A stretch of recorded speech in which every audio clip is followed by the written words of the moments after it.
Hi,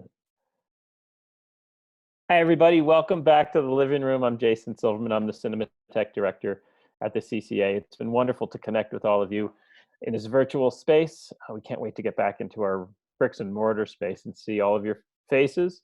But in the meantime, thanks so much for supporting the CCA through this program. I hope you've been enjoying it. I think we have some new people with us for this program, which I'm very excited about. There's also some great programs coming up in the living room. Tomorrow we have an Earth Day symposium, and on Friday, a very special event in celebration of a new documentary about the seminal video artists Woody and Stena Vesolka. We're going to have Stena in conversation with Gary Hill, two absolute giants of contemporary art talking together. That's Friday at 7 o'clock. And we're very, very excited for tonight's program, which we're presenting in conjunction with the Santa Fe Opera and the Santa Fe Desert Chorale. Briefly, this program started when I was lying on my couch listening to The Crossing, which quickly became the soundtrack for my self-quarantine. And I wished I could have some people over to listen to it with me. And then I decided we could share it with all of Santa Fe. So we're very grateful to have Donald Nally, the founder of The Crossing, and Peter Sellers, the great opera director, with us. We're going to introduce them in just a little bit, but first I want to welcome Andrea Fellows Feinberg, who is the Director of Education and Outreach at the Santa Fe Opera, who would like to say a few words. Hi, thank you, Jason. It's really, really lovely to be here and to see everyone this evening. Our General Director, Robert Maya, has selected a word each year of his tenure to serve as a touchstone for our company. And for our 2020 festival season, he selected the word community. And how grateful are we to have a community that reaches beyond the Crosby Theater, the San Juan Ranch, the Santa Fe Opera campus that is our home, and into yours. Our 2020 season continues to morph in our hearts and minds, and we have contingencies, and we remain cautiously optimistic. I thank you so much, Jason, including us tonight in this gathering, the music that's to come.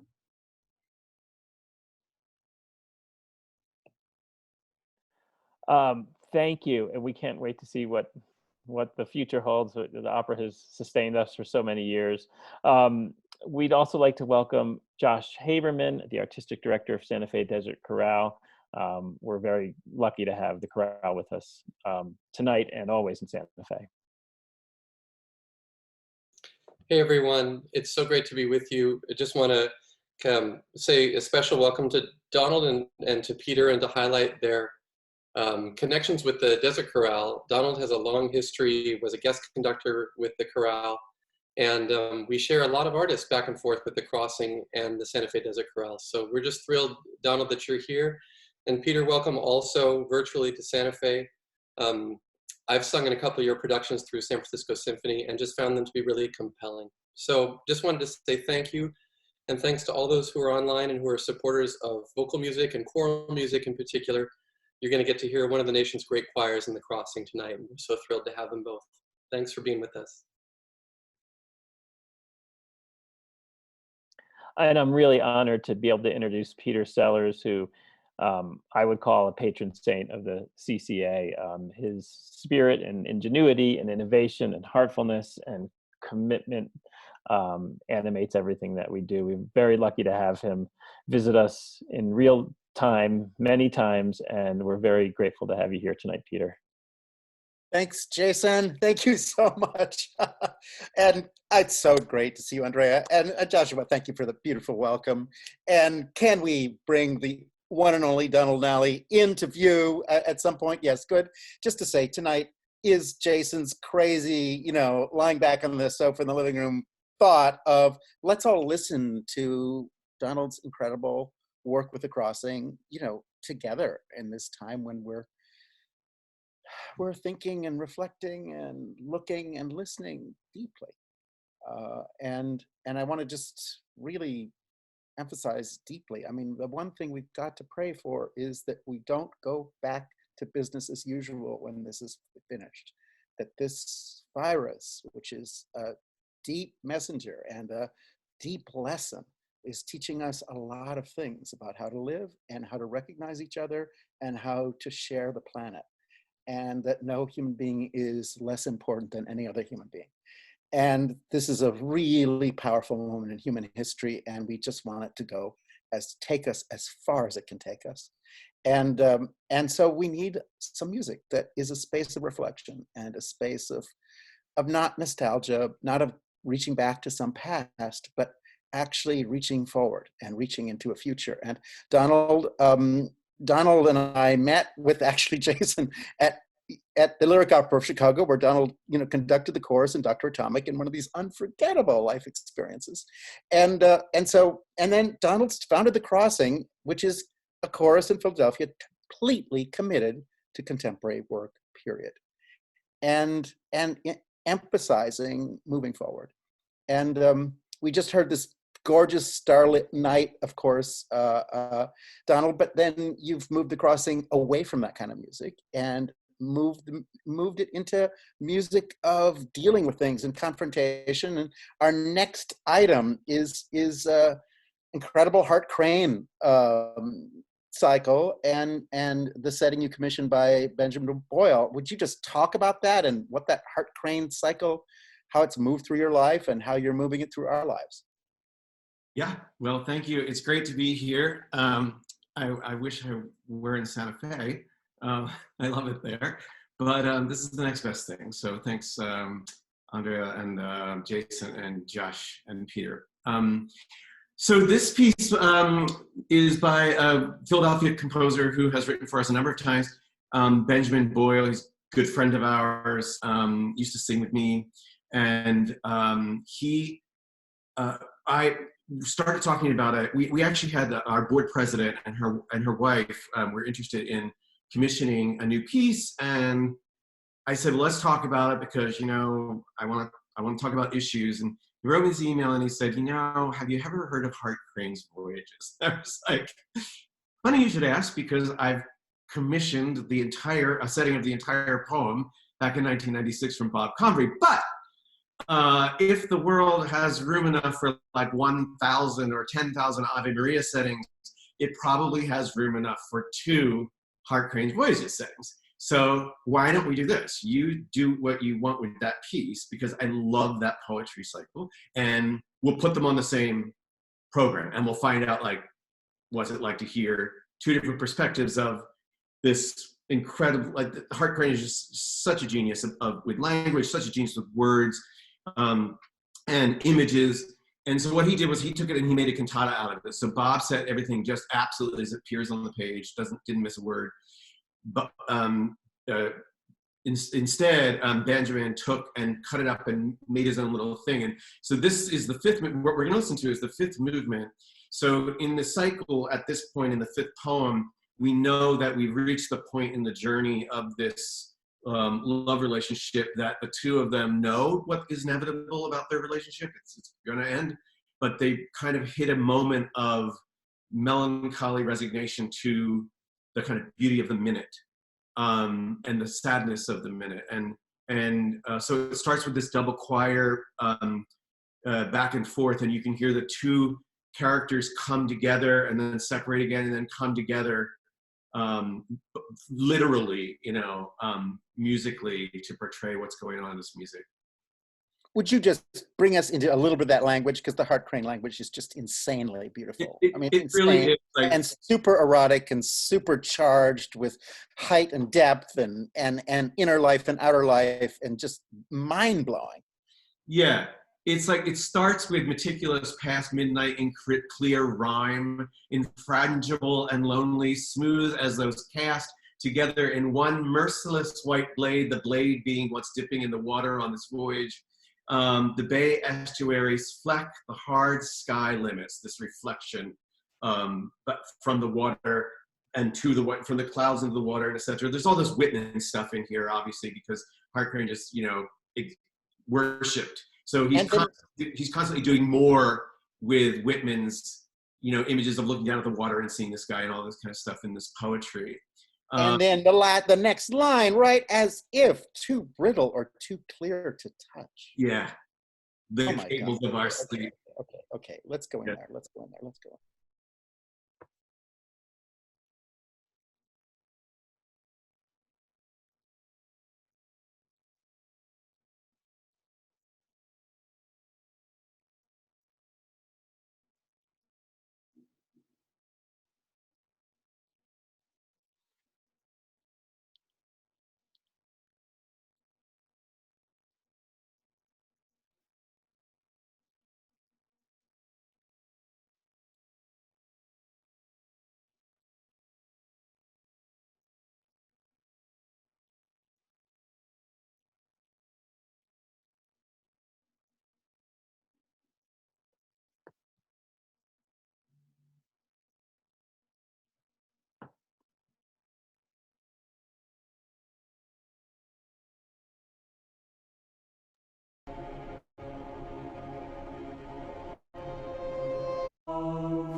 Beautiful.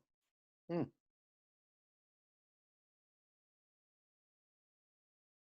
Wow. Donald, thank you very much. Thank you very much. Wow. Thank you. I am, there we go. Yeah, I love what he's done with the end of that movement, where he just sinks deeper and deeper and deeper, and it gets more internal and more internal. And the listening, the listening going on to do it is it's really exciting, but it's also puts you in a pretty deep place. You know, the next piece that we're going to hear is by someone you collaborate with also a lot, Michael Gordon, and I think speaks a lot to the direction you took the crossing early on, which is really into the teeth of the real issues and the life and death issues that are in front of us and surrounding us at every moment. And this piece is about the disappearance of somebody, an unexpected death, and obviously it's what we're surrounded by, again, in a very intense way that has been also socially organized. And, you know, we could talk about homelessness as being acceptable and possible, and it is not. And I think Michael's piece goes deep into the kind of immediate shock of a passerby. Would you just say something about what it was to put this piece together? I mean, it's part of a huge work. Yeah, it's a full concert length piece, and I have to agree with you that, you know, what you said earlier about, you know, I kind of call it that this virus is ripping the Band-Aid off of the things that we just let go, that we allow, and this is one of those things, is just people living on the street. So Michael, so yeah, we started talking about doing a piece. I really wanted a piece from him, and he's, I said, would you consider, you know, writing a full concert length piece of unaccompanied choral music for, and he kind of went nuts. He was like, that really? Yes, I would love to do that. So he set about writing an autobiographical piece, and actually it's one of a number. The second one was supposed to have had its premiere at Carnegie Hall in March, about his childhood in Nicaragua, called Travel Guide to Nicaragua. So that will happen someday. But this did happen, and the CD was released in March. And he mixed up scenes from his childhood, scenes from his life on his street, Desperosa Street, because he bought this warehouse loft kind of thing, completely derelict, in the 70s. And so the story tells about the people who live in the houses on the street and the people who live on the street. And this is one of those. This is the homeless man who he discovers has passed away by seeing this memorial where he had always slept. And what's really, I think, quite clever about this piece is that he takes the first several lines. One day I saw a makeshift memorial where Larry lived. The alcove he slept in was covered with flowers and candles. And he treats a small amount of material for almost the majority of the piece. And then after you've really gotten allowed to be put into your own place, because his music has a tendency to allow you to kind of get very introspective, then he tells more of the story, what people said about the man, how they had interacted with him, or he had interacted with the kids. And you actually get what has been going on for the rest of the movement. It's the seventh movement of a big piece. As you said, there's even a movement about the history of the street, because Lincoln's funeral cortege came up that street when it arrived into Manhattan. You know, would you mind if I just said the last four lines? Because Please. it's after, as you said, this huge buildup of an event on the street and the surprise of this makeshift memorial with the candles and the flowers. You're shocked that then it's not just passersby, but there are people who knew him and saying, "I used to bring him coffee and lunch," said Eve. "A kindly, graceful man," said Mitchell. "A comforting, familiar face," said Yordi. "I have 2 kids," he would always wave to us. Here's one day I saw.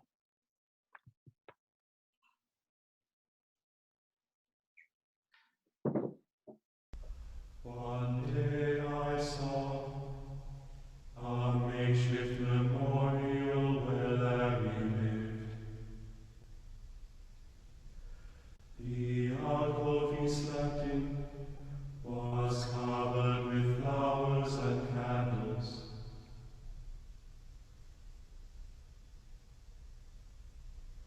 I was surprised.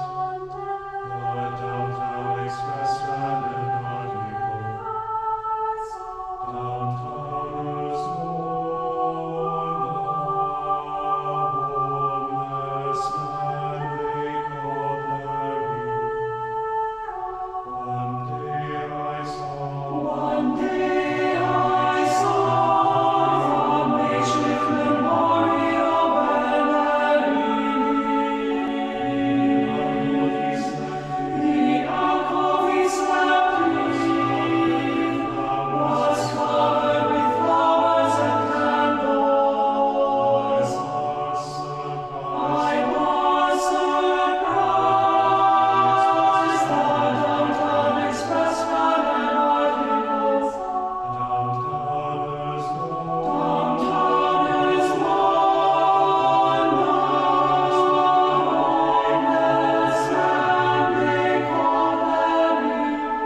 Thank you, Donald. That's really beautiful. Thanks. I have to say, in this day of living alone and separate from everyone, it's just incredible to hear a chorus and to just be embraced by the sound of a community and the sound of a single tragedy of one person is actually something that the whole community is inside of and is inside the whole community. Very, very beautiful. Well, as you know, as Josh well knows, and everybody else who's involved in choirs, it's incredibly disorienting over a period of time to not be in the community. It's not something that I take for granted, because I don't, but it does deepen your awareness and appreciation of just how important it is. Wow. Yeah. Oh, can I, so can I just say, you do also really specialize in some of the most obnoxious and difficult music ever. And I think this next Ted Hearn piece qualifies at every level. I mean, of course, only Ted would think of setting to music the Supreme Court Citizens United decision, which, officially says that among other things, that corporations are people and they don't have a mouth, but they're able to, but it's still personal expression that cannot be limited and must be given all freedom. In fact, and freedom, of course, to dominate, because anything that you can hear these days, you can hear because someone paid for it. So this shocking decision, which flooded all of our elections with all kinds of money, and special interest domination, Ted made a crazy piece out of it for you guys with electric guitars and this, a cappella shredding of everything. Would you just talk a little bit about, what we're about to hear? What I just have to say to people listening, what you're hearing has nothing to do with what's actually going on. And the piece is like, there's a number of like hidden pieces inside the piece. So the piece is just an actual red herring kind of decoy for a whole series of other nefarious activities. Would you just talk about putting this piece together and how Ted came up with it and how you guys worked it out? Well, that's the point. What you just said is the point, right? It starts out with the whole, obviously can't hear the whole thing. I wish we could. There's a monumental middle movement, which we're not going to hear. We're going to hear the fourth movement. But it starts out, the whole piece, with a description of how to throw your voice as a ventriloquist, and obviously it's all just, metaphors and not metaphors, just, pretty much reality. They quote the Citizens United case and other cases in it. And this is the first piece that Ted wrote for us, and he's written a number of other pieces since then. And what really brought us together, and in fact, we're right now working on the piece for 2 years from now. That's like massive, bigger than big, and that's going to be about food sovereignty and farming. But this piece, he brought this idea to me, and he wanted to write, starting with Jenna Osmond's book about the Citizens United case. It's absolutely brilliant. She's amazing.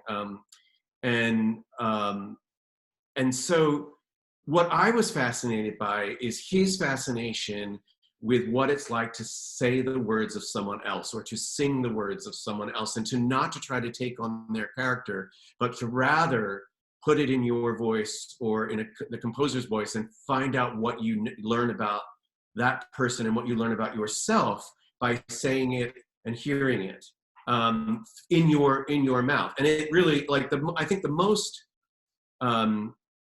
dramatic version of or example of that he's done so far is his piece called Consent, which is for 16 solo voices, which has kind of become like one of our pieces. We really love it. It was written for Jeff Dumas at Yale, but we do it a lot. And it's a piece about the words that we use that promotes a rape culture, and so I highly recommend listening to it, because it mixes wedding ceremony language about possession and Steubenville High School rape trial texts that were used in the trial. And it's an incredible thing. So in this case, this is part of a poem by Jenna Osman from her book, The Character. And what she's saying is that things aren't as they seem. So when, again, we're talking about corporations and lies. And so the words are, what I thought was a sudden chip in the metal was actually a drop of water 1 foot in front of the metal. My eye joining the two in a simple surgery. So what Ted has done, and this is where it gets into what you started talking about, which is really difficult, is that it sounds like kind of a laid back sort of jazzy pop song kind of thing, nice beat. But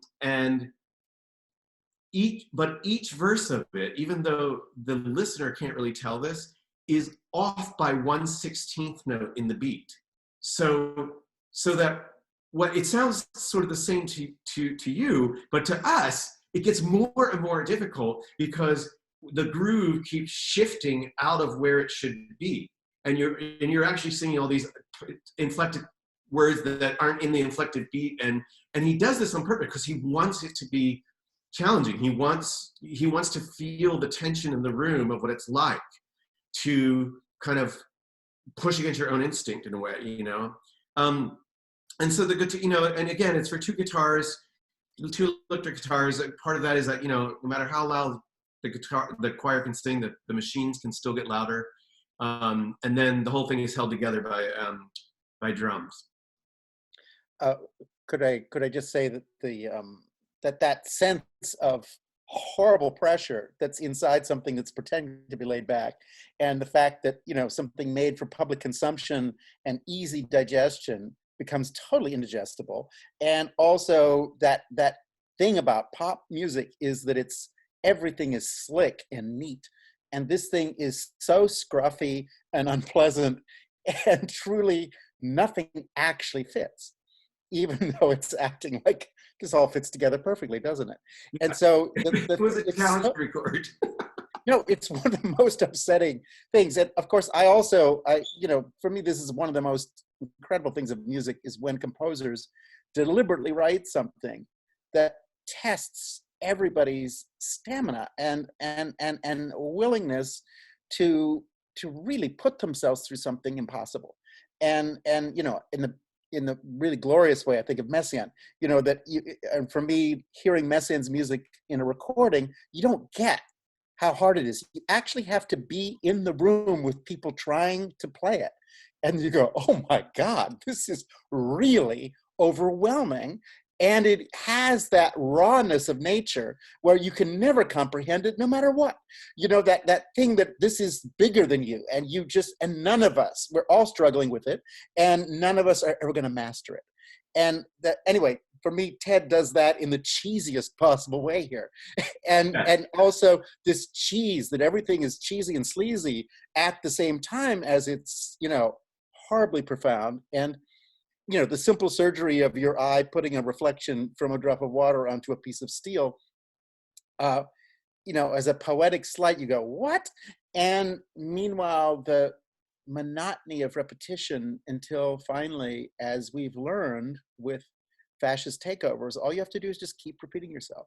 And eventually people stop complaining and accept it. Let's go in. Simple surgery, please.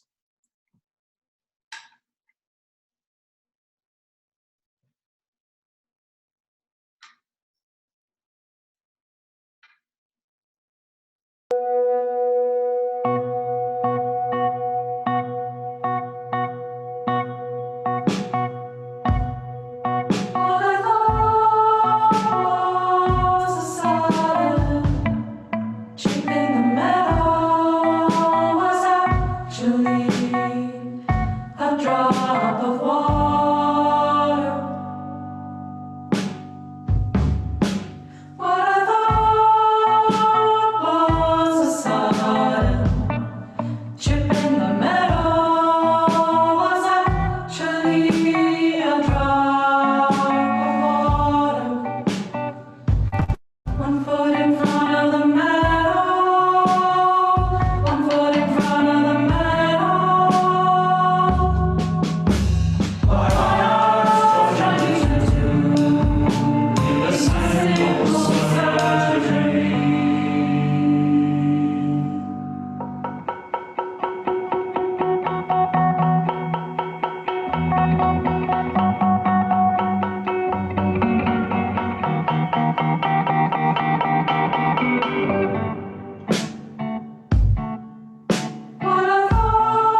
Oh, and that weird feedback, which we just are not hearing enough of in real life, does drift and keep going, right, Donald?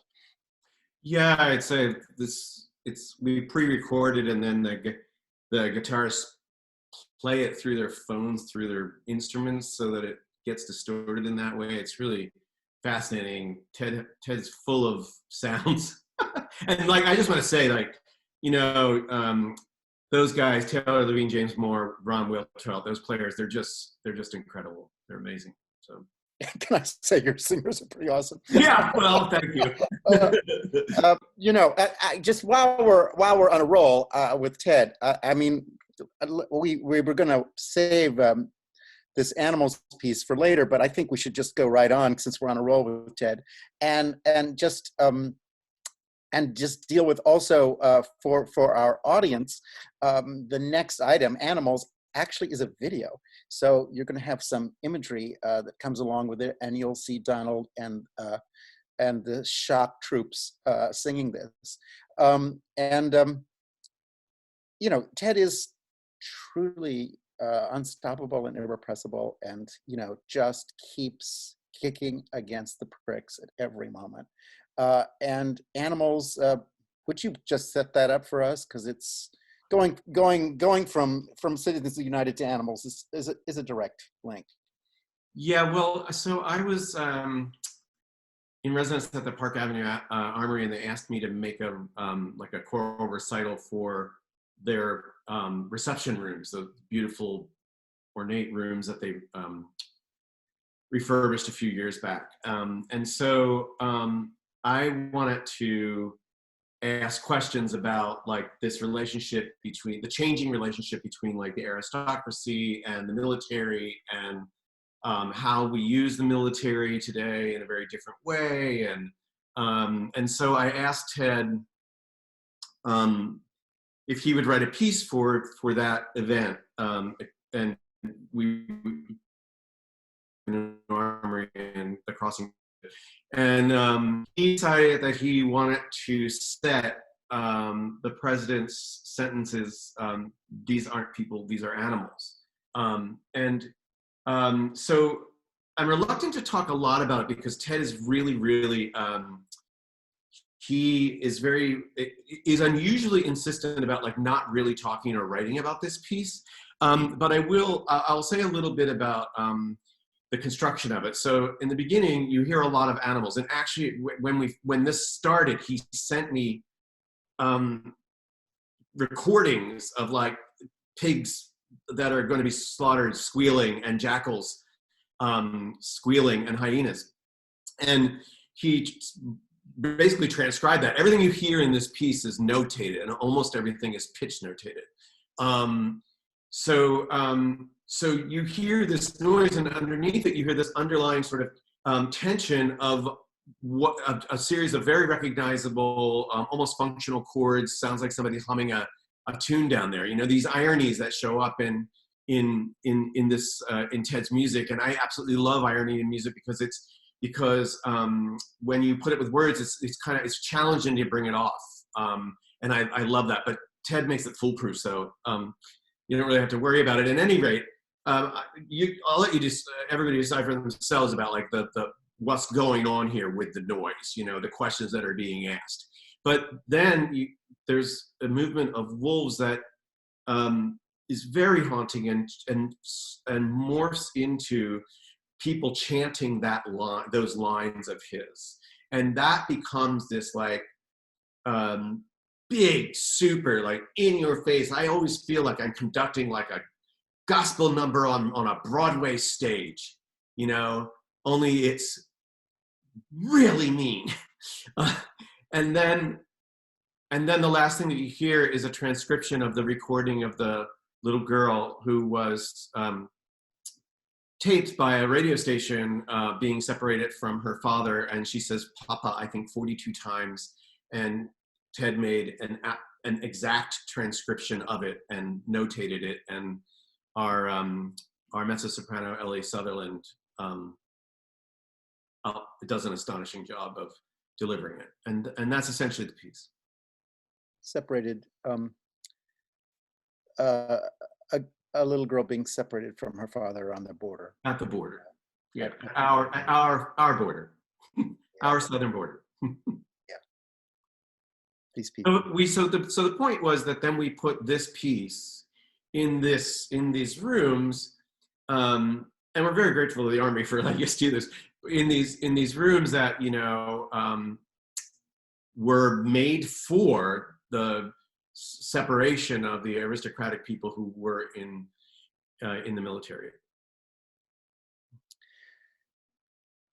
Everyone, here is Animals plus video, more Ted Hearn. Thank you.